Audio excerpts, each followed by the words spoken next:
Hello viewers, നമുക്കിന്നിവിടെ വൻപയർ കറി എങ്ങനെയാണ് ഉണ്ടാക്കുന്നതെന്ന് നോക്കാം.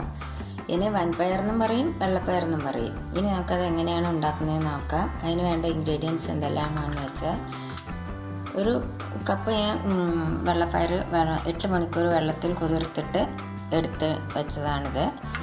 പിന്നെ അതിലേക്ക് വേണ്ട നാളികേരം, ഒരു നാളികേരത്തിൻ്റെ ഒരു പകുതി മുറി ഞാൻ ചിരകിയെടുത്തിട്ടുണ്ട്. പിന്നെ മുളക് പൊടി വേണം, ജീരകം വേണം, ഇത് നമുക്ക് അരയ്ക്കാനുള്ളതാണ്. പിന്നെ കടുക് വറുക്കാനായിട്ട് സവോള വേണം, കരിവേപ്പിൻ്റെ ഇല വേണം, പിന്നെ ഉപ്പ് വേണം, മഞ്ഞൾപ്പൊടി വേണം, പിന്നെ കുറച്ച് എണ്ണ വേണം. ഇനി നമുക്ക് ഈ വൻപയർ കുക്കറിലിട്ടിട്ട് ഒരു 4 വിസിൽ വരുത്താം. അത് വിസിൽ വരുമ്പോഴേക്കും നമുക്ക് ഈ നാളികേരവും മുളക് പൊടി ജീരകം കൂടി നമുക്കൊന്ന് അരച്ചെടുക്കാം.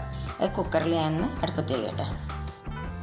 അപ്പം നമ്മുടെ പയർ കുക്കറിലിട്ട് നല്ലപോലെ വെന്ത് കഴിഞ്ഞു. ഒരു 4 വിസിൽ വന്നു. 8 മണിക്കൂർ വെള്ളത്തിലിട്ടതാണ്, അത് കാരണം 4 വിസിൽ വന്നിട്ട് വെന്ത് കഴിഞ്ഞു. ഇനി ഇതിലേക്ക് നാളികേരവും ജീരകവും മുളക് പൊടിയും കൂടി അരച്ചെടുത്താണ്.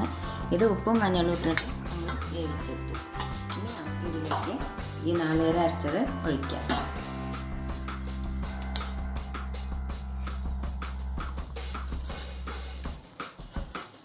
ഇനി ഇത് നല്ലപോലെ ഒന്ന് തിളയ്ക്കണം. അപ്പം നമ്മുടെ കൂട്ടാൻ കറി നല്ലപോലെ തിളച്ച് കഴിഞ്ഞു. ഇനി ഇതിലേക്ക് നമുക്ക് 2 കരിവേപ്പിൻ്റെ ഇല ഇടാം. ഇനി ഇതിലേക്ക് നമുക്ക് ഉള്ളി കാച്ചിയിട്ട് ഇടാം. ഇതിലേക്ക് വെളിച്ചെണ്ണ ഒഴിക്കാം.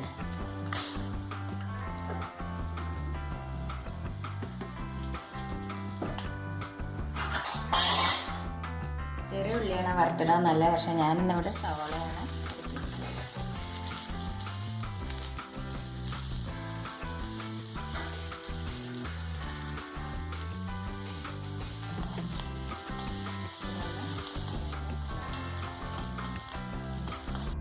സവാള മൂത്ത് കഴിഞ്ഞ് ചെറിയ ഉള്ളിയാണെങ്കിൽ ഒന്നുകൂടി ടേസ്റ്റ് ആയിരിക്കും. അതിലേക്ക് നമുക്ക് ഈ കരിവേപ്പിൻ്റെ ഇല ഇടാം. ഇനി നമുക്കിത് ഇതിലേക്ക് ഇടാം.